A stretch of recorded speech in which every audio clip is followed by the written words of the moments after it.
Here we're going to take a quick look at my customer Garrett's. This is the OE 1350 series CV shaft for his Ford Super Duty.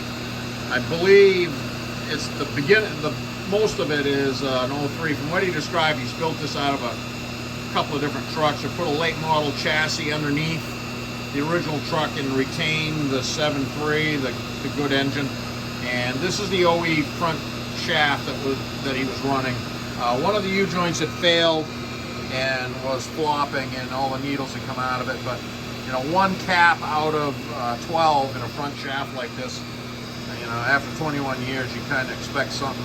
I snipped this one off, and this is the cap that was blown out the worst. And this was the inside here, and as you can see, the cap, the head of the cap is completely missing. I mean, I went to just go push out a little bit and it just fell off. I probably could have picked it off with a pick tool, but this was jammed in there because it was expanded in the hole. So to avoid wrecking a yoke, it was in that position right there, the ball stud yoke.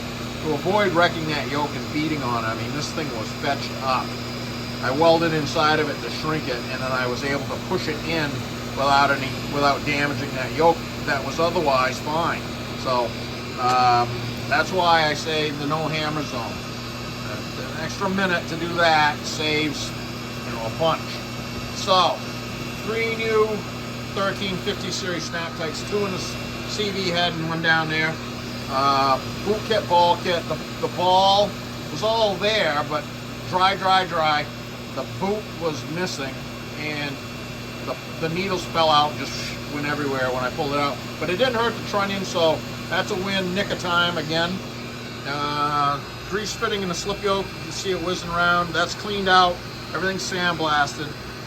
That's packed with good red grease. It's got a grease fitting in there to give it a shot or 2 of grease once in a while. You don't have to put a tube of grease in there. Just maintain it. Give it a little bit once in a while. I'll put the band clamp back on it, the original factory clamp. It's 1350, all 3 positions, like I said. I'll turn it up. It's tuned up now. It's about 2,500 RPM.